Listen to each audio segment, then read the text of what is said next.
الله الرحمن الرحيم. عن عائشة رضي الله تعالى عنها قالت: جاء عمي من الرضاعة فاستأذن علي فأبيت أن آذن له حتى أسأل رسول الله صلى الله عليه وسلم.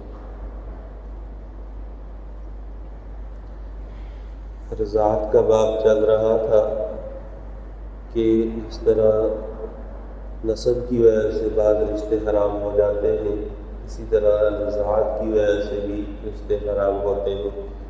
عائشہ رضی اللہ تعالیٰ عنہ سے روایت ہے، فرماتی ہیں کہ میرے چچا جو رضاعی چچا تھے، افلاح ان کا نام تھا، عائشہ رضی اللہ تعالیٰ عنہ کے جو رضاعی والد تھے ابو القیس، ان کے بھائی تھے، ابو القیس ان کا نام تھا۔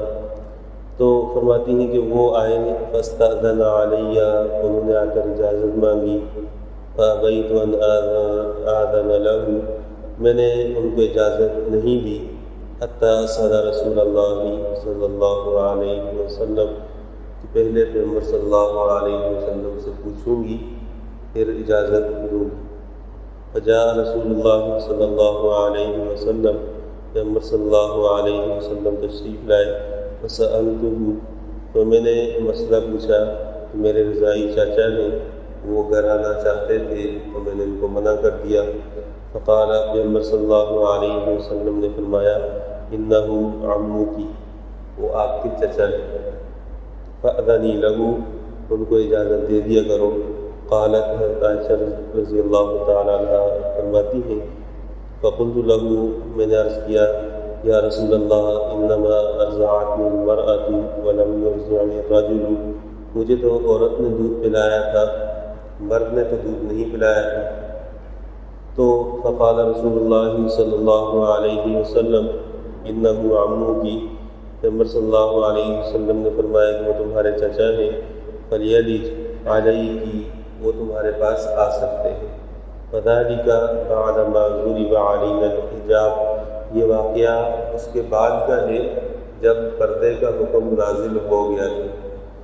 اس روایت سے چند چیزیں معلوم ہوتی ہیں۔ پہلی چیز یہ کہ عورت اپنے غیر محرم کو شوہر کی غیر موجودگی میں گھر آنے سے روک دے، نہ آنے دے، اور شوہر کی اجازت کے بغیر کسی کو گھر نہ آنے دے، اگرچہ رشتہ دار بھی کیوں نہ ہو۔ شوہر جس کو ناپسند کرے، عورت اس کو اپنے گھر میں نہ چھوڑے، اور اگر غیر محرم ہے اس کو گھر میں آنے سے منع کرے۔ دوسری بات اس روایت سے یہ معلوم ہوئی کہ جو رضاعی چچا ہیں وہ حقیقی چچا کی طرح ہمیشہ کے لیے ان سے نکاح کرنا حرام ہے، کہ جس طرح حقیقی چچا ہوتا ہے اس سے نکاح نہیں ہو سکتا، رضاعی چچا سے بھی نکاح نہیں ہو سکتا۔ اگر لڑکا ہے تو رضاعی پھوپھی سے نکاح نہیں ہو سکتا، یعنی والد کی رشتے کی طرف سے ہو یا والدہ کی طرف سے ہو، کہ اگر بچہ ہے تو والدہ کی بہن یعنی جیسے حقیقی خالہ سے نکاح نہیں ہو سکتا، رضاعی خالہ سے بھی نکاح نہیں ہوگا۔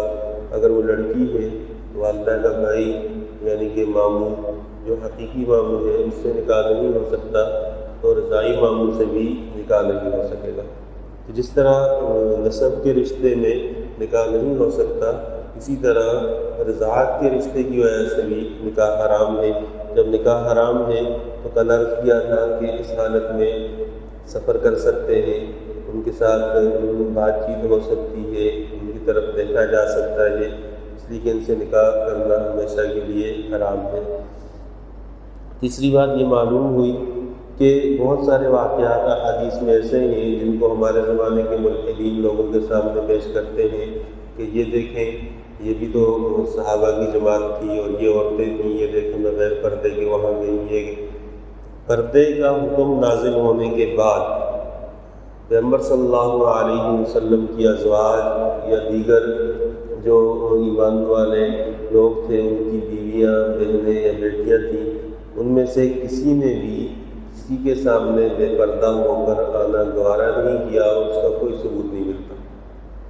حتیٰ کہ غزوات میں بھی ایسا ہوا کہ عورتوں کے بچے شہید ہوئے، لیکن انہوں نے اپنا چہرہ ننگا نہیں ہونے دیا اور مردوں کے سامنے نہیں آئی، اور یہی اصل غیرت ہے اور اسلام کا تقاضا یہی کہ عورت کو اپنے آپ کو چھپا کر رکھنا چاہیے، اسی میں اس کے لیے بھلائی بھی ہے، اسی میں اس کے لیے عزت بھی ہے اور خیر و عافیت بھی اسی میں ہے کہ اپنے آپ کو پردے میں رکھے۔ یہ جو نعرے ہیں آج کل، یہ نعرے سارے کے سارے بدبودار نعرے ہیں اور اس لیے ایجاد کیے گئے ہیں تاکہ عورتوں تک پہنچنا آسان ہو۔ اللہ تعالیٰ سے دعا ہے دین اسلام پر عمل کرنے کی۔